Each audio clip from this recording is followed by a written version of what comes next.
Hey, hello with Parenting Connections again. We're coming in with a special, very special episode. Sometimes true stories are greater than fiction. And so today I am honored. If you remember War Room, you know how many times we watch it. I know my pastor's wife watched that. She went to the movie theater, I think 3 times. And then we had everything focused around Bible studies, War Room. And so we remember TC Stallings in that movie. But I was blessed to have a screening of the new movie coming out May 9th of No Vacancy. So in this movie, TC Stallings plays as a recovered drug addict. I'm going to give him a minute and welcome him to TC. Welcome to our show, and thank you for honoring us today. It's a blessing. It really is. Come on, tell me about what you're doing in this movie. Cool. Well, first of all, thanks for having me. I really appreciate it. Always an honor to be asked to be on anybody's show. So thank you. And yeah, No Vacancy in theaters May 9th. I played a character by the name of Cecil Johnson, who was a beloved figure in this whole thing. It is a true story, and that's what I love about it as well. You know, everything you see in it is authentic and real. And so the story is a true story based on a church in Leesburg, Florida, small church who did a amazingly large thing, which is to take care of the homeless and hungry and drug addicted and just people, those people that the Bible likes to refer to as the least of these. They wanted to take care of them, and they was going to do this instead of expanding their own sanctuary at their churches. They want to put it all into purchasing a motel in that town so they could take a lot of people that were really struggling, like my character was, and the city was against it. They didn't want it to happen because now you got all these homeless people and drug addicts and everybody that are in the city. And rather than worry about taking care of them, they're worried about things like property value and, and who's going to be sleeping in front of my store, and you're going to bring all these homeless people. So that's like the backdrop for some amazing things to happen, which includes my character's transformation in his life, the pastor who wanted to do all of this, the transformation that he experiences with his faith and trust in the Lord, and then the reporter who covered the story that helped the community be able to see what's going on. And so all these stories intertwine to make an amazing inspirational testimony that you'll see. And I can't wait for people to see it. And I'm just so flattered that I got an opportunity to play such a beloved person in Cecil Johnson. Okay, so versus playing a fictional character, we all saw you in the fiction movie. Mm-hmm. Now playing a real person, how was that different? Well, it was 100% different. It's I've never done it before in my life, and it's always something that as an actor I've wanted to do, just because the challenge of being believed is that much greater. I mean, in any role, that's the goal for an actor, is to be believed. But when you have to play a person that people know, and when you have to portray situations that real people have been through, that takes your portrayals and believability to a whole nother level. And that's what you want as an actor. So for me, this was completely out. I mean, this role stretched me every which way. So I had to obviously get to know Cecil, and he passed away in 2019. So this isn't like I get to sit down and have a conversation with him. So you have to talk to people that he knew. My number one goal was to speak to his wife, who is still alive. And her name is Victoria Johnson, and she was instrumental in me being able to portray him. So sitting down and talking with her, and I'll never forget when she was on set when I would perform, because first I got to meet her and she told me everything I needed to know about Cecil. Then I started to talk to people who knew him. Art, who is the executive producer, Art Aris, he was a really good friends with him. This is like one of his best friends. So I talked with him. I watched videos of him teaching. I watched videos of him sharing his testimony. So I did everything I could to get to know him. But when I got to set, and Victoria Johnson, she would say, that's my Cecil. That's my hunk of chunk of chocolate. That's what she would call. That was her nickname for him. Got a fever for the flavor. Yeah, man. And when she said that, I said, you know what, Victoria, I don't care what anybody says at this point. If the wife who loved him most Oh, says that I wow. nailed him, then I got him. So when she gave me So a he was blessing, black? yeah, yeah. Yeah, Okay. black man, and I had to basically, I didn't want people to see TC when they see this film. So, Right, that's why, I right. had to grow out. I grew out a lot of hair on my face, I grew out my hair. I look nothing like me. And I looked at what he sort of looked like when, because he was, obviously he's homeless on the street, so he couldn't groom himself, he couldn't clean himself up. He didn't have a place to take showers. He didn't have, so I had to put myself in that position. And so to get deep into that, you don't see TC, you see Cecil You Johnson. can't always play a crackhead, but you did it, brother. You Oh can't. man, bless you. Yeah, and again, that's another thing. People who have Mm. been strung out on drugs before, and I know people who have been strung Yes, out before. yes. You have to be even God is authentic good. to them. Like they'll be like, Mhm. "Man, you undersold that, or you overdid it." And No. people who have been homeless on the street, people. So all of these elements of realness need to come out. And although I don't want to act like I was not nervous about it. I was nervous about it, but that's what you Mhm. want. So I was Right. nervous about it, but I was also excited at the same time to take on the challenge of portraying so many real things for people to see. And they'll call you out on it if you don't do a good job. And so I've been blessed to hear so far that I was able to pull it off, and that's encouraging to me. Okay, so War Room for you, War Room made you famous for me. Okay, so but before War Room was Courageous, is that Right. correct? Yeah. Yeah. That was So like my first major role. okay, and so this was about to come out, and y'all, you have to see it. You have to see it. I was blessed to get to see it with my husband, and we looked at it. We're like, "Hey, is that? No, is that? Hey, that's the guy. That's the guy. That's the husband." And Right. so, this, how is that different? And okay, and so one, we need Christian movies.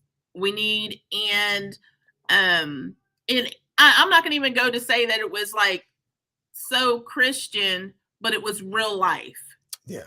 And Well, yeah. so how, I mean, develop becoming one an African or American, a Black American. And I'm very different on saying African American because we're from Hmm. America, but Hmm. Hmm. being a Black American rising star, but now you are the face of purity and wholeness for the Black American. And I never try to pull a race card, Hmm. but I'm proud. So getting the role in War Room, Courageous, now No Vacancy.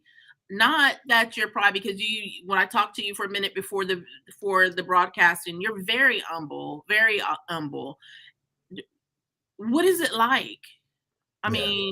Because really, really, sir, brother, you're a rising star. Oh, bless you. So what is it like?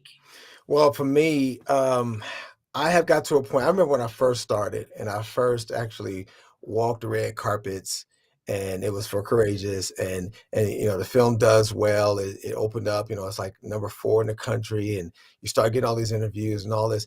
For that to come off my very, very first role, wasn't really ready for that in terms of like how you're supposed to be and what you're supposed to do, and I just remember when I really focused on the calling, that helped me to make sure that I never stole God's glory. Because, like, for me, the whole fact that I'm doing what I'm doing is because God put me here on earth with a purpose, on purpose. And it's an individual like thing that I have to do because that's individual to what He made me to do using my gifts and my talents. But as a Christian, the goal is to honor him, in terms of doing that. So if all everybody do is look at me and talk about me and glorify me, and it's all about TC and never see Jesus, then I missed the point, regardless of how successful I can become. So what has helped me is to always think whether people appreciate what I do or not, that's okay. But I need to make sure that God always appreciates what I do and approves of what I do because I fear him first. I care about what he thinks first. I care about what Jesus thinks. I care about where the Holy Spirit is leading me. My goal is always to just focus on one thing, and is getting it right with that. God, Jesus Christ, the Holy Spirit. Everything else will be right by default if I'm honoring him. So for me, it's like, okay, My whole goal was to go to Hollywood, make it without ever leaving Jesus out of the process. And I would kill the stigma that you have to, you know, soil yourself in any way, or you got to like not talk about Jesus or whatever to be successful. If I could do it without leaving Jesus out of any decisions and never putting fame or money or career, anything over him, then that would be the best way that I can honor him with my career. So what it's like for me is smiling every time something comes my way that maybe could put me in a mansion or something like that. And I'm just like, but I got to dishonor God to do it. But the answer is no. And this doesn't matter whether it's a faith-based film or a secular film, mainstream film. See, I'm not a faith-based film actor. I'm a Okay. Christian actor. And some people get that twisted. They think that means you only do Christian films. No, I'm a Christian. That's like a doctor saying I will only do Christian, procedures. That Got it. doesn't make any sense. I'm a Christian who happens to be a doctor, not a doctor that only works on Christians. I'm a Christian doctor, meaning I'll fix anybody, as long as I can do it in such a way that God would approve of. I'm going to Yeah. honestly use my medications. I'm going to honestly run my business, regardless of who I'm healing and who I'm fixing and who I'm Mhm. treating. I'm not going to like get my, like Tony Jordan in War Room, I'm not going to get my pharmaceuticals illegally, Right. because I am a Christian doctor. So the Christian part of what I am determines how I shift and move within the industry, not I only do Christian things. So I will always do anything in the industry as long as if Jesus showed up, I could keep doing it. Oh, That's what it means to wow. be a Wow. Christian actor. So, Okay. so that's how I carry my and by being able to do that, it means you got to turn down some things. It don't matter how many zeros is at the end of that check. If I was part going of to ask your you that. yeah, if part of your role suggests you got to do something that would dishonor God, then the answer for me is absolutely no, and you can't buy that from me. So No Vacancy is the latest blessing for me because when and like I said, faith-based or secular or whatever it is, as long as we use that term clean a lot. I just say as long as it's God honoring, meaning he wouldn't disapprove of me doing it. I'll take any role like that if I feel called to it. And I pray about it and the Lord says I can do it. So I've been blessed though. When I turn down roles, God replaced them with roles like No Vacancy, things that I can do, things that inspire people. And so he'll do that for me, whether it's mainstream or secular. The goal is though honor him with anything that I do. And I'll leave the rest up to him, man. And it's been a great. And you said something that really got my heart thumping. If people consider me as an example, or a beacon of something that represents a person that does their career with a God first mentality within this industry, that was the goal. That will always be the goal. And I fully accept that from people.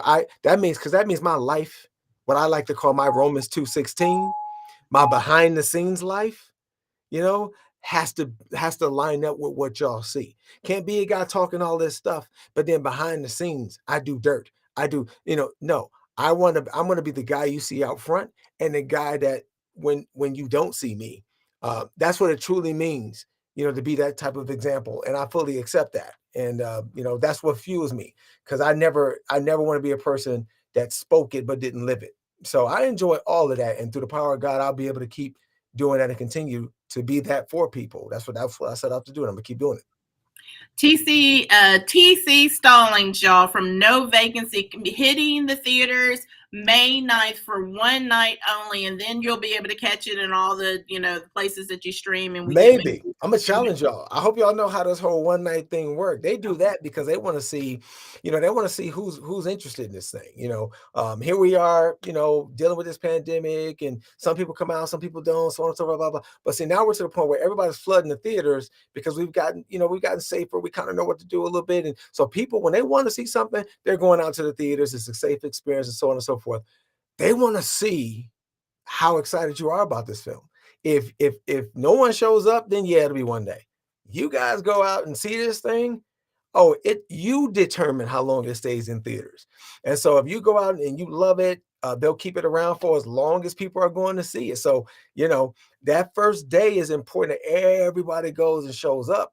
And then after that, if you guys turn out, They'll keep it in theater so other people can enjoy that theatrical experience. And then we can worry about, when it comes to the other platforms and stuff like that. But yeah, if y'all show up, it'll stay as long as you guys decide it's going to stay. So I'm excited to see what ultimately God determines, and I'm excited to see what he does. But yeah, man, it's scheduled for one day, so don't take anything for granted. Everybody go out and see it. But if y'all show up, it'll be around for other people to get that theatrical experience as well. All right, we're going to support you. Thank you so much for blessing us. A small show out in Texas, in a small city. But guess what? We're going to get the word out. I appreciate it. Blessings to you. Blessings to you. Y'all see us again on Parenting